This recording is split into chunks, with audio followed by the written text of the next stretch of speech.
রূপে ভুবন মন ভরে, মায়ের নব নব নবরূপে ভুবন মন ভরে, মায়ের স্নেহ চক্ষে প্রেম ভক্তি আমিও ঝরে, মায়ের স্নেহ চক্ষে প্রেম ভক্তি।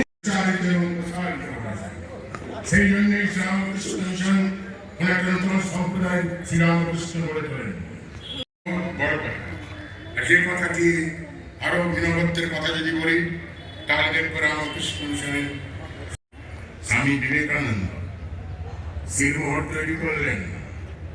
রামকৃষ্ণের মিশনে যে শিলমোহর আপনারা সকলেই জানেন। এই শিলমোহর থেকে কি শিলমোহর থেকে এই ভাবই উঠে আসে। আপনি কলকাতায় টাটা স্টিলে সিনিয়র মেডিকেল অফিসার হিসেবে কাজ করেছেন দীর্ঘদিন। শ্রীমৎ স্বামী ভূতিষ্ঠানন্দজির জন্মস্থানে গড়ে ওঠা পূজ্য সন্ন্যাসীদের সেবা করে আপনি ধন্য হয়েছেন। শ্রীমৎ স্বামী ভূতিষ্ঠানন্দজি মহারাজের সাথে সিঙ্গাপুর হয়ে জাপানে, শ্রীমৎ স্বামী লোকেশ্বরানন্দজি মহারাজের সাথে রাশিয়া ও জার্মানি, শ্রীমৎ স্বামী তার জীবন সংকল্পের সেই স্মারক, যে সংকল্প তিনি করে গিয়েছেন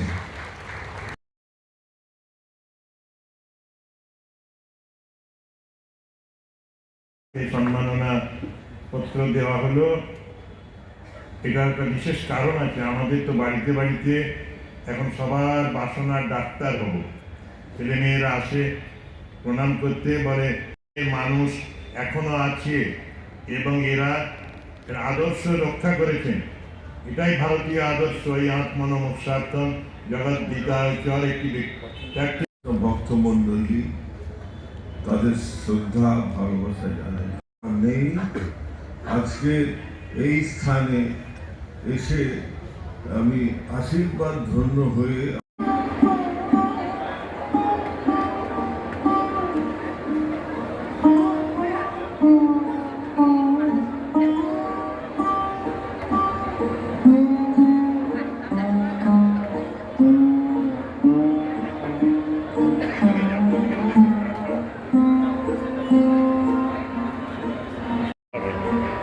আমি একটু আমার ওইদিকে যাবো। এই ঘুর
চিন্তা করা যেতে পারে। তো এখানে যে বিষয় দেওয়া আছে সবার মা শারদা, এখানে আমার মূল উপজীব্য হচ্ছে মায়ের জীবনের বেশ কিছু ঘটনা, তার কথা, সেইগুলি আপনাদের সামনে একের পর এক উপস্থাপিত করা এবং কিভাবে মা নিজেই সেই কথাটি আমাদের সামনে বলেছেন, তিনি সবার মা। তার সম্বন্ধে কথা হচ্ছে তো হতে যাচ্ছে, তা তিনি ওই বসে খুব উদ্বিগ হয়ে আছেন যে আমার ছেলেরা আমার সম্বন্ধে কিরকম চিন্তা করছে, একটু শুনি। তো মা ওখানে বসে আছে, এরকম একটা সামনে রেখে আমরা চিন্তা করতে পারি কিনা। এই যে মায়ের কথা হচ্ছে বা এই ভক্ত সম্মেলন হচ্ছে, এ তো আমাদের সেই যে 1 জানুয়ারির যে অনুষ্ঠান, কল্পতরু দিবসের অনুষ্ঠানেরই একটা অংশ। আজকে আমাদের সারাদিন বলতে গেলে এই চিন্তার মধ্যে যাবে, একটি পর একটি সেই ভগবত চিন্তা আলোচনা, তার মধ্যে কাটছে এবং সেইভাবেই কাটা উচিত। আমাদের পূজ্যপাল দিব্যানন্দ এবার মাস্টারমশাই মহেন্দ্রনাথ গুপ্ত আমাদের কথামৃতকার জয়রামবাটিতে এসে ভাবছেন যে এই পুণ্যক্ষেত্রে তিনি খুব জপ ধ্যান করে সাধন ভজন করবেন, জপ ধ্যানের মাধ্যমে তাতে তিনি আরও এগিয়ে যেতে পারবেন, ভালো ফল লাভ করবেন। তো একদিন খুব জপ ধ্যান করেছেন। তারপর মাকে প্রণাম করতে এলেন। মা বলছেন, মায়ের কাছে এসেছো, এখন এত ধ্যান জপের কি দরকার? আমি তো তোমাদের জন্য সব করছি, এখন খাও দাও, নিশ্চিন্ত মনে আনন্দ করো। কৃষ্ণ সখেতি সংহিতম।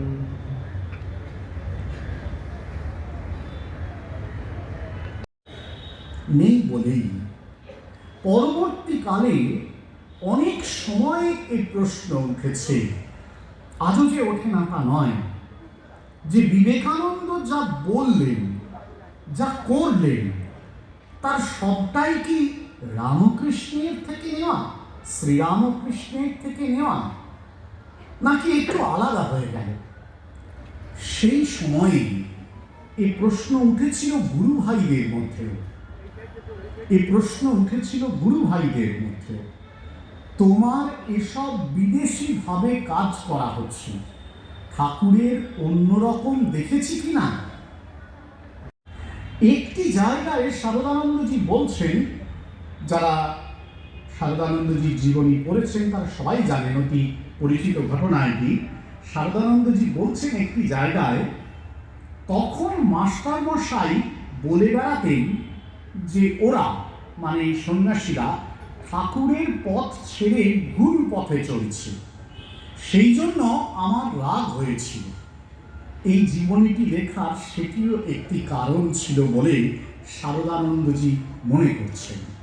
মাস্টারমশাইদের অনেকেরই যে স্বামীজির এই চলা, যদি কোনো আমার সমস্ত কথা বা কাজকে যদি সংক্ষিপ্ত আকারে আনা যায়, স্বামীজি বলছেন তার জীবনের সমস্ত কথা ও কাজকে যদি সংক্ষিপ্ত আকারে বোঝাতে হয়, তাহলে বুঝতে এটাই তিনি বলতে চান যে প্রত্যেকের ভিতরে সেই দেবত্ব রয়েছে, সেটিকে জানা এবং সেটিকে বিকশিত করা। এই দুটো মুখ্য বাণী, ওই যে সূচনায় বললাম, ভারতবর্ষের বৈদান্তিক সভ্যতা প্রবৃত্তি মার্গ থেকে নিবৃত্তি। বেকারজি বসে আছেন, প্রভানন্দজি বসে আছেন।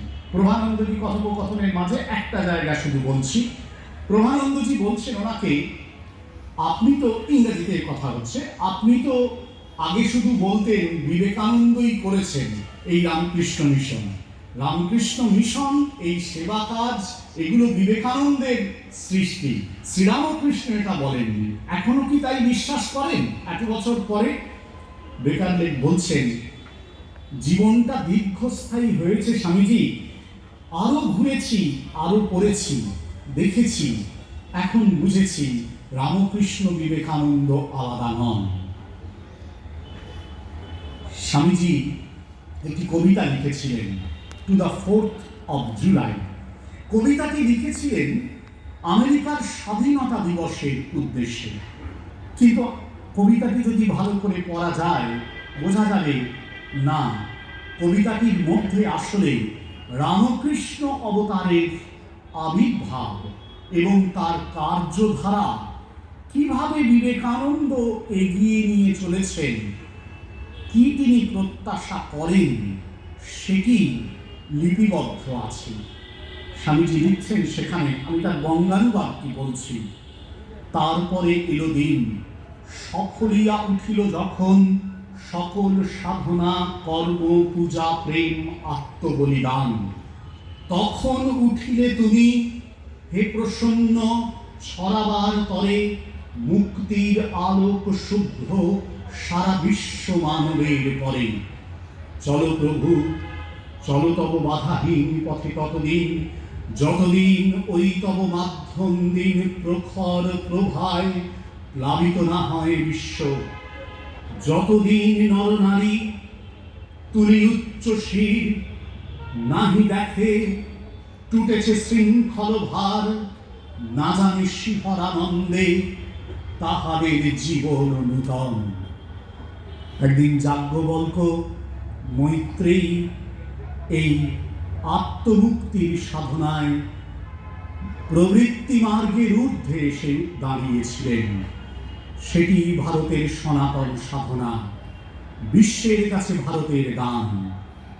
যুগাবতার আর তার সহচর অধিনায়ক পার্ষদ রামকৃষ্ণ বিবেকানন্দই সে গানকে নিয়ে এসেছেন এ যুগের জন্য, যুগাতিক্রমী পৃথিবীর জন্য। ওই একই কথা, এই বন্ধন ছিন্ন করে নূতন আনন্দে জীবনকে জাগাতে হবে।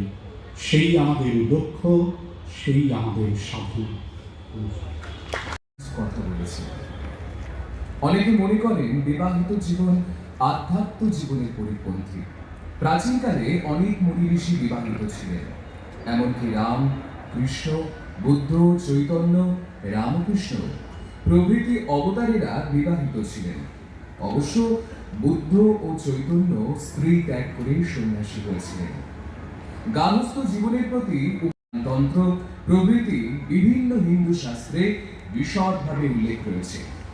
মহানির্বাণ তন্ত্রের অষ্টম উল্লাসে উল্লেখ আছে, যার বঙ্গানুবাদ গৃহীর ব্রহ্মনিষ্ঠ ও ব্রহ্মপরায়ণ হওয়া কর্তব্য। গৃহী যে কার্য করে থাকে তা ব্রহ্মে অর্পণ করতে হবে। তারা গৃহীকে আদর্শ গৃহস্থ হবার উপদেশ দিয়েছেন, আবার সন্ন্যাসীদের সন্ন্যাস জীবনের অনুকূল উপদেশ দিয়েছেন। শাস্ত্র এবং ঠাকুর ও মা কখনো বলেননি যে গৃহস্থরা ঈশ্বর লাভ করতে পারবেন না, উহা কেবল সন্ন্যাসীদের জন্য। শ্রী মা ছিলেন অন্তর্যামী। তিনি তখন মা হাসিয়া বলিয়াছিলেন, সে কি গো, সংসারে সবই দুটি দুটি, এই দেখো না, চোখ দুটি, কান দুটি, হাত দুটি।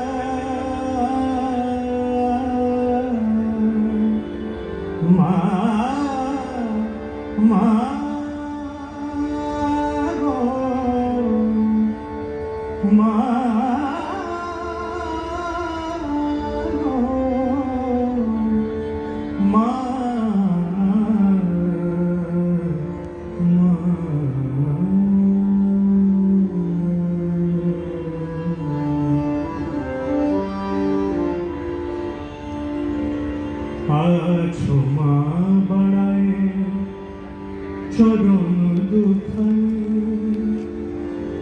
আছো মা বাড়ায় চরণ দুখানি, আঁখি দুটি স্নেহ মাখা অবগুণ্ঠনে ঢাকা, রূপ ঢেকে তুমি কে গোরূপা অবগুণ্ঠনে ঢাকা, রূপ ঢেকে তুমি কে গোরূপা অবগুণ্ঠনে ঢাকা, আছো মা বাড়া আছো মা বাড়ায় চরণ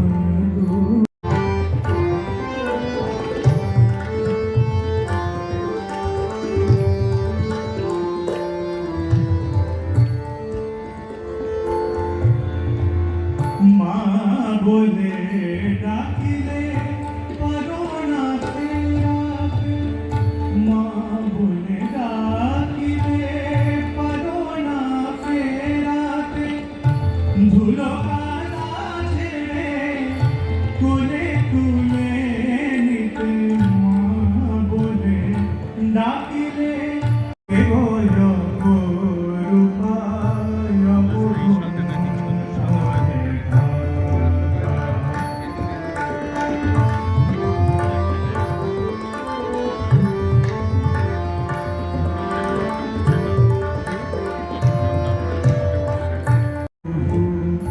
সীতা সতীর শীতল করেছ তুমি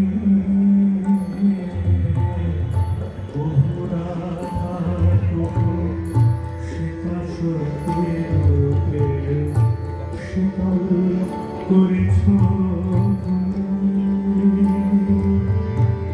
সারদা জ্ঞানদা এই যুগে মাগো সারদা জ্ঞানদা এই যুগে মাগো তোমার তুলনা তুমি মাগো তোমার তুলনা তুমি সারদা জ্ঞানদা বাড়াইছি হাত নেমা কোলে তুলে নিয়েছি গোঠায় তব পরগলে বাড়াইছি হাত নেমা কোলে তুলে ভরসায় আমার তব পর ছায়ায় ভরসায় আমার তব পর ছায়া হৃদয়ে রয়েছে আকার ভরসায় আমার তব পর ছায়া হৃদয় রূপ থেকে তুমি কেবল রূপায় অবগুণ করে আছো মা বাড়ায় চরণ দুখানি আছো মা বাড়ায় চরণ দুখানি আখি দুটি স্নেহ অবগুণ করে রূপ থেকে তুমি কেবল রূপায় রূপ থেকে তুমি কেবল রূপায় রূপ থেকে তুমি কৃষ্ণ দামোরা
চন্দ্রা